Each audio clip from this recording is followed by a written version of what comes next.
जात होते, भिक्षा शब्द टाकत होते, प्रत्येक वेळेला तोच शब्द, आपल्याला पोटभर जेवायला मिळेल परंतु पत्रवाळीवरती पंक्तीत बसून जेवावं लागेल, परतीचा प्रवास घडत होता.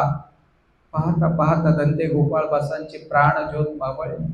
जसा एखादा दिवा जळताना अचानक एखाद्या भाराचा स्रोत यावा आणि दिवा मावळून जावा, अशा पद्धतीनं दंते गोपाळबासांनी सिन्नस्थळी जवळ होती ती एका दगडाखाली ठेवली आणि दोन दगडांचा आधार घेत दंते गोपाळबासांची ही प्राण ज्योत मावळली.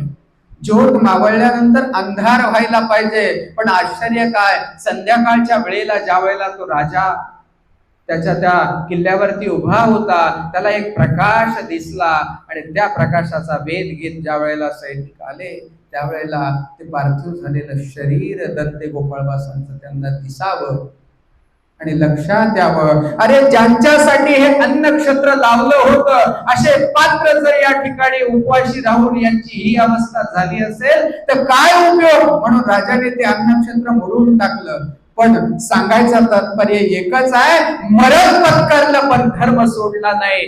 हा धर्म आपल्याला सुद्धा सांभाळता आला पाहिजे.